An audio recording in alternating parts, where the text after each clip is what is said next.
Ang ginataang hipon na may Yummy, yummy, yummy, I got love in my tummy and it's silly. Ayan guys, ito po yung ulam namin ngayon. Wow!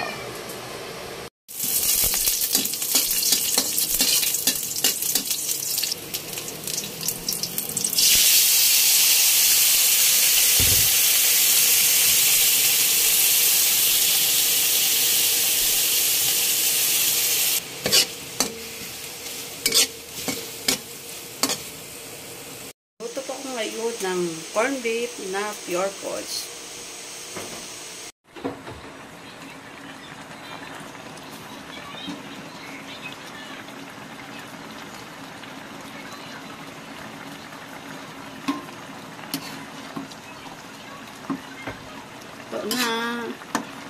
Ito ng aming ulam.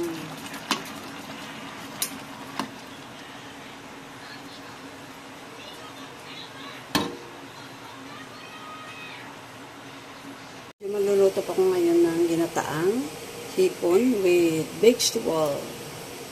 Gisa ko lang po siya. Gisa ko po yung bawang. Next po natin ay ang sibuyas.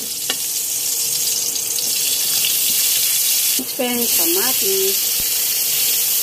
Grabe, ang mahal po ngayon ng kamatis.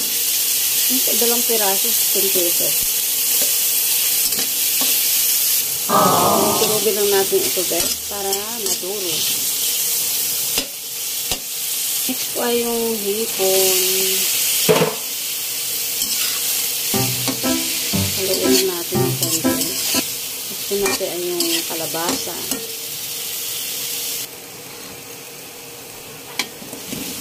Kalabasa. Lagi po tayong maggulay. Kanina na malingki na po kasi ako nung umaga. Yung anak ko na malingki. Tapos naglaba po ako.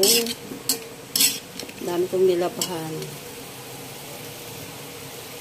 Next po natin ay yung sitaw. Sitaw. Lagay ko na yung pangalawang gata. Lagyan po natin ng black pepper. Wow! At saka salt.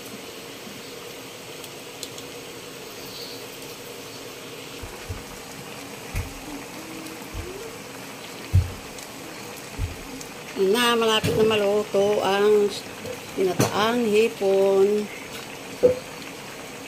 na may kalabasa, sitaw at malunggay.